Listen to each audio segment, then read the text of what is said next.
এইটা মেନ୍ ହେଉଛି ଅଏଲ୍ ପାଇଁ all world depends on oil and gas ଯେଉଁଟା ଷ୍ଟ୍ରେଟ୍ ଅଫ୍ ହର୍ମୁଜ୍ ପାସ୍ କରିବ।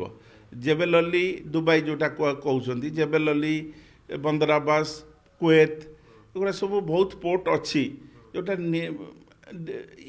ଇମ୍ପୋର୍ଟ ଏକ୍ସପୋର୍ଟକୁ ଇଏ କରୁଛି। ଯେଉଁଟା ହର୍ମୁଜ୍ ବନ୍ଦ ହେଇଯାଇଛି ସେଥିପାଇଁ ୱାର୍ଲଡ ଟ୍ରେଡ୍ ଉପରେ ବି ଏଫେକ୍ଟ ପଡ଼ୁଛି, ଆପଣ ବି ଦେଖୁ ବି ଥିବେ। ଆଉ ଖାଲି ହର୍ମୁଜ୍ ନୁହେଁ, ରେଡ୍ ସି ଯେଉଁଟା କୁହାଯାଉଛି, ଯେଉଁଟା ତଳ ପଟେ ଯେଉଁ ଜାହାଜ, ସେ ବହୁତ ମର୍ଚାଣ୍ଟ ସିପ୍ ବି ରେଡ୍ ସି ଦେଇକି ଯାଇପାରୁନାହାନ୍ତି, ଯେଉଁଟା it is connecting route between Asia to Europe. ଅବିକା ୟୁରୋପକୁ ଟ୍ରାନଜିଟ୍ କରିବାକୁ ହେଲେ ଆମେ ଅବିକା ପୁରା ସାଉଥ ଆଫ୍ରିକା ଦେଇକି ଯିବାକୁ ପଡ଼ୁଛି। ଅବିକା ରେଡ୍ ସି ଦେଇକି ଗଲେ, ବାବେଲ ମଣ୍ଡପ ରେଡ୍ ସି ଦେଇକି ଗଲେ, ସୁଏଜ୍ କେନାଲ ପାସ୍ କରିକି ଗଲେ, ଯେଉଁଟା ଆମର Singapore for example, Singapore to Antwerp ନହେଲେ ୟୁକେ ଯେଉଁ ବି ପୋର୍ଟ ହଉ, ସେ 17 to 19 days ଲାଗୁଥିଲା। ଯେହେତୁ ଅବିକା ଆମେ କ'ଣ କରୁଛୁ, ରାଉଣ୍ଡ ଅବାଉଟ୍ କେପ୍ଟ ମାନେ ସାଉଥ ଆଫ୍ରିକା ବୁଲିକି ଯାଉଛୁ। ବୁଲିକି ଗଲେ ଯେଉଁଟା ତୁମର 15 days to 20 days ଏକ୍ସଟ୍ରା ଲାଗିବ, ଯାହାଫଳରେ ଆମେ କଣ୍ଟେନରରେ ରିଫର କାର୍ଗୋରେ ବି ଫଳ ଯାଉଛି, ସି ଫୁଡ଼୍ ବି ଯାଉଛି, ଯେଉଁଟା ବି ଡ୍ୟାମେଜ୍ ହେବାର ବି ଚାନ୍ସ ଅଛି।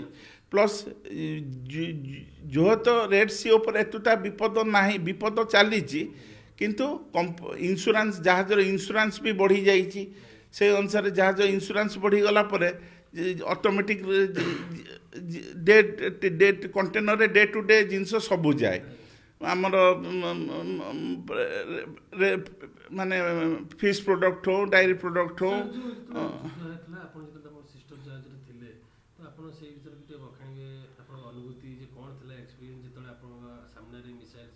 ନା, ଆମେ ତ ସେତେବେଳକୁ ଅଲରେଡ଼ି ଆମେ ପାସ୍ କରିଗଲୁଣି, ମୁଁ ତ ଓହ୍ଲେଇ ଗଲିନି, କିନ୍ତୁ ଅଲରେଡ଼ି ସେ ଟେନସନରେ ଆମେ ବି ଦେଖିଛୁ। ଜାହାଜ ବି ଡାଇଭର୍ଟ ବି କରି, ମୁଁ ତ ସେ ଜାହାଜ ନଥିଲି, ଡାଇଭର୍ଟ ବି କରିପାରିଥାନ୍ତେ। ଆଉ ନାଭ୍ ୱାର୍ଣ୍ଣିଂସ୍ ବି ଆସେ, ମାନେ ନାଭଟେକ୍ସରେ ଆସେ, ସେଟେଲାଇଟ୍ ଯେଉଁ ସ୍ୟାଟ୍ସି ଇଏରେ ଆସେ, ନାଭ୍ ୱାର୍ଣ୍ଣିଂସ୍ ଆସେ। ନାଭ୍ ୱାର୍ଣ୍ଣିଂସ୍ ଦେଖିକି ତୁମେ ପ୍ଲଟ୍ କରିକି ଜାହାଜକୁ ବି ଡାଇଭର୍ଟ ବି କରିପାରିବ। କିନ୍ତୁ କ'ଣ ହେଇଛି ସେ ସିନାରିଓରେ ମୁଁ ଜାଣିନି, କ'ଣ କ୍ୟାପ୍ଟେନ୍ ଚେଷ୍ଟା କରିଥିବ, ହେଇନଥାଇପାରେ। କିନ୍ତୁ ଆଲୋଚନା କରିଥିଲି, ଆଲୋଚନା କଲେ ସେ କହିଲେ କି ଯେହେତୁ ଘନ ମାନେ କନଜିକ୍ୟୁଟିଭ୍ ମିସାଇଲ୍ସ ହେଉଛି ଦୁଇଟା ଦେଶ ତରଫରୁ, ସେମାନେ nav warnings they are confused. ଆଉ strait of Hormuz, gulf of Oman ଯେଉଁ କୁହାଯାଉଛି, ସେଇଟା it is a very narrow passage. ଆଉ ଆସିକି ବି ବହୁତ ଜାହାଜ ଏମାନେ ଆସୁଥିଲେ ଆକ୍ଚୁଆଲି ସାଉଥ୍ ଅଫ୍ ଯେଉଁ ରେଡ୍ ସିରେ ଡ୍ରିଫ୍ଟ କରିକି, ମାନେ ଆଙ୍କର ପକାଇବେ ନହେଲେ ଡ୍ରିଫ୍ଟ କରିକି ରହିବେ, ଯେ ଗୋଟେ ସେଫ୍ଟି ଇଏ ପାଇଁ। କିନ୍ତୁ ସେ ଆସୁ ଆସୁ ଅଲରେଡ଼ି ତାଙ୍କୁ ହିଟ୍ ହେଲା। ହଁ, ଅବିକା ବି ବହୁତ ଜାହାଜ, nearly 1000 ship they are anchored and drifting at Red Sea and Bab el Mandeb. ଅବିକା ତ ଯାକେ ପାଖ କୋଷ୍ଟ ଷ୍ଟେସନ, ମାନେ ଆମେ ଜାଣିବାରେ ପାଖ କୋଷ୍ଟ ଷ୍ଟେସନ ବହୁତ ହେଲ୍ପ କରୁଛି। ଯେମିତି କୋଷ୍ଟ ଗାର୍ଡ଼ ହଉ, BTIS ହଉ, ଆଉ ଇଭିନ୍ ଆମ DG ସିପିଂ, ଆମ ପ୍ରାଇମ୍ ମିନିଷ୍ଟର, ଆମର ଇଏ ବହୁତ ଯେଉଁ shipping minister, they are home minister ବି ବହୁତ ଇଏ କରୁଛନ୍ତି। They are working hard on it so that no Indian seafarer is get affected. So ସମସ୍ତେ କେମିତି ରେସ୍କ୍ୟୁ ହେଇକି ଭଲରେ ଘରକୁ ଆସିବେ। ହଁ, ଅନ୍ୟ ଦେଶମାନେ ବି କରୁଛନ୍ତି। ଆମେ DG ସିପିଂ ଆମର ବହୁତ ଇଏ କରୁଛି। ଲାଇଫ୍ ବୋଟ୍ରେ ରେସ୍କ୍ୟୁ କରାଗଲା କ'ଣ, ସିଏ ଜାହାଜ ହିଟ୍ ହେଲା, everybody was panic, alarm raise ହେଇଥିବ। ମାନେ ମୁଁ ଜେନେରାଲ ଏକ୍ସପିରିଏନ୍ସ କଥା କହୁଛି, ମୁଁ ତ ସେମିତି ଭଗବାନ କରିଛନ୍ତି ସେ ସିନାରିଓରୁ ଆସିନି।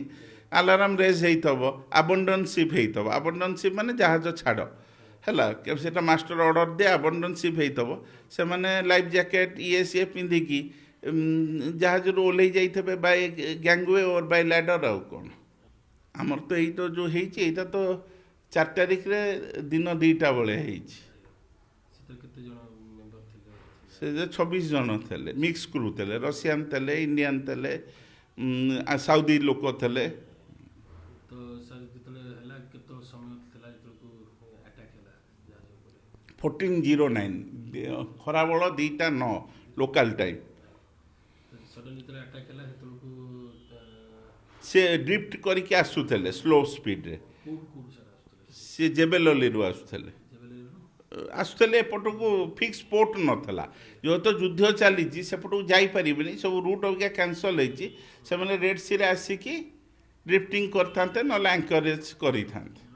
ହଁ, ମୁଁ ତ ଜାଣିନି, ସେ ଏଇଆ ମୁଁ ଶୁଣିଥିଲି ତାଙ୍କଠୁ।